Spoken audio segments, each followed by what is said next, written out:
Hola, ¿cómo están? Soy la doctora Viviana Díaz y estoy muy agradecida al Colegio de Abogados de San Martín, en particular a la doctora Andrea Sosa Velázquez Sáenz, por darme la oportunidad de compartir con ustedes esto que es la ficción y la seguridad del teletrabajo. Tengo un largo recorrido en la temática como abogada, como magíster en Relaciones Laborales Internacionales, como doctora en Derecho Laboral y también como presidenta del Grupo ILAC para América Latina y el Caribe.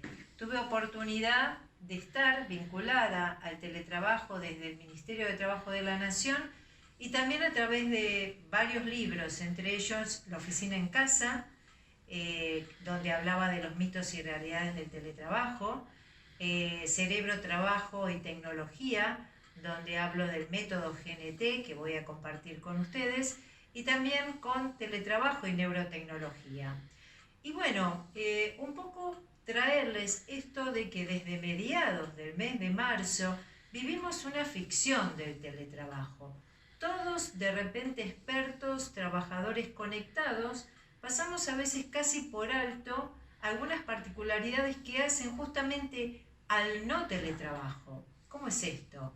Bueno, el teletrabajo nos hemos cansado desde método GNT, mentoría neurodigital, en confirmar que es una modalidad y no un beneficio, que el jefe no puede dármelo o sacármelo a discreción, que tengo que tener un acuerdo, un convenio instrumentado donde se pauten los derechos y las obligaciones de este teletrabajador y también del empleador, donde esta obligatoriedad que hoy no se encuentra simplemente por la cuarentena, por ocasión del virus, no es lo recomendable.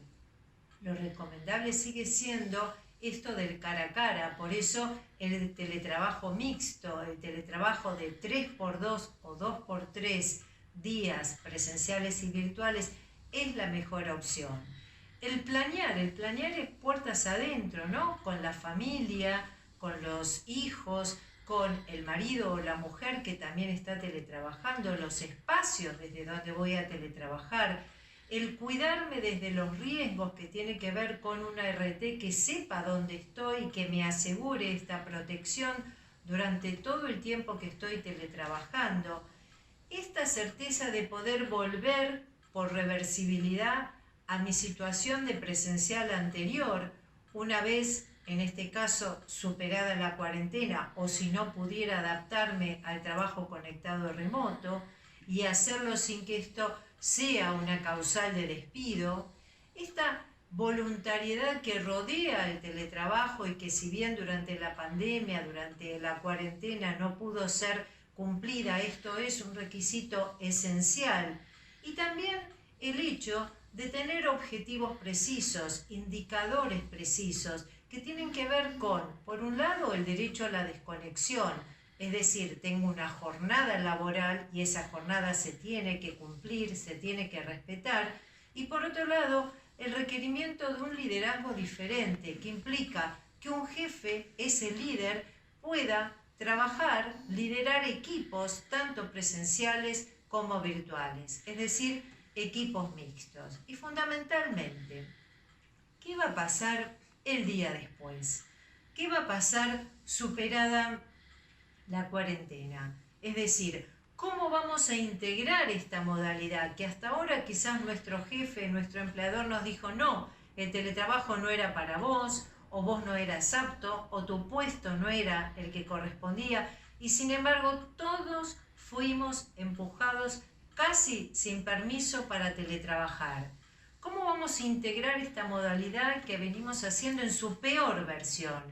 Sin entrenamiento, sin capacitación, sin certeza jurídica y en algunos casos sin seguridad informática, confundiendo inclusive distanciamiento con aislamiento, porque justamente para evitar el contagio me tengo que separar y hago un distanciamiento voluntario.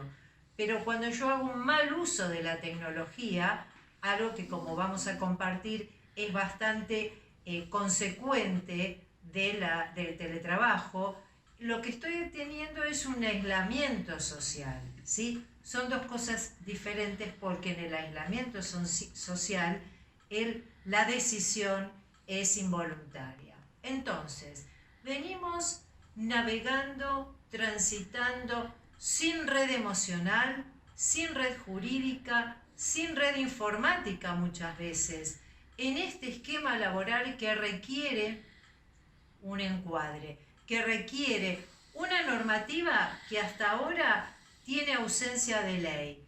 Sin embargo, desde fines del año pasado, el referencial número 22, Usuaria IREM, certifica las buenas prácticas en materia de trabajo conectado remoto. Es decir, una organización que lleve el teletrabajo seguro, el trabajo conectado remoto seguro, puede certificar. Ahora bien, me pregunto, si hemos transitado diferentes emociones, al inicio del coronavirus, la sorpresa porque no pensábamos que llegaba a la Argentina, luego el miedo porque justamente la propagación de la enfermedad fue terriblemente veloz, la incertidumbre, cuándo y cómo salir de la cuarentena y cómo afectar lo menos posible el tema de la economía individual y social. Y fundamentalmente entonces esto que hoy estamos sintiendo, un burnout digital. ¿Por qué? Porque al teletrabajar sin contención, sin redes, nuestro cerebro se quema. ¿Y cómo es esto? Bueno, la tecnología, las TIC, encienden en nuestro cerebro el sistema de recompensas, el sistema o alarma de placer. ¿Qué significa? Más o menos un promedio de 150 veces consultamos el celular en búsqueda de noticias, siempre alertados por algo que pudiera pasar. Esta tecnología se convierte en una droga sin sustancia. La tecnología es adictiva. ¿Por qué? Porque al paralizar nuestro cerebro, lo que se produce es justamente la segregación de una hormona, la noradrenalina, que es la hormona del estrés. Estamos más ansiosos, nuestro ritmo cardíaco se acelera, la presión sube y todas estas consecuencias necesariamente hay que prevenir, hay que planificar, hay que provenir. Provenir significa dar herramientas para poder gestionar estas emociones. ¿Y cuáles son estas herramientas? El método de gestión Neurotic es justamente un método, un planeamiento de distintas prácticas: respiración, meditación, programación neurolingüística, yoga, mindfulness y pensamiento lateral. Todas estas técnicas que pudieran estar por separadas o a la vez para poder gestionar mis emociones. ¿Y gestionar mis emociones para qué? Para mejorar mi empleabilidad, por un lado, y también para evitar ese efecto negativo de la tecnología en mi sistema nervioso. Motivar, evitar la procrastinación, armar atajos mentales en mi cerebro, los llamados heurísticos, justamente para esto, para poder tomar mejores decisiones y con estas mejores decisiones desconectarme de la tecnología. Prevenir justamente enfermedades y fobias. ¿Cuáles? Bueno, la nomofobia, el no mobile phone phobia, es justamente el miedo a no tener mi tecnología, el miedo a no tener el celular, a no tener mi computadora. Otras que tienen que ver con lesiones oculares, visión irritada, queratitis, visión nublada, también con lo que tiene que ver de lesiones en función del túnel carpiano o la tendinitis, por la mala posición de los pulgares en el uso abusivo, diría yo, de los celulares. También con el insomnio, también con la tecnofobia, que es esta fobia al exceso de información que nos llega a convertir en tóxicos, nos toxifica, esto que se llama también la infoxicación. Y durante la cuarentena la infomedia. Es decir, todas estas enfermedades y estas fobias tienen que ver con el tecnoestrés, como decíamos antes, el síndrome de la vibración fantasma, cuando creo que me vibra el celular y resulta que ni siquiera lo tengo prendido. La Organización Mundial de la Salud nos dice que 1 de cada 4 personas sufre de trastornos en la conducta ocasionados por las drogas sin sustancia.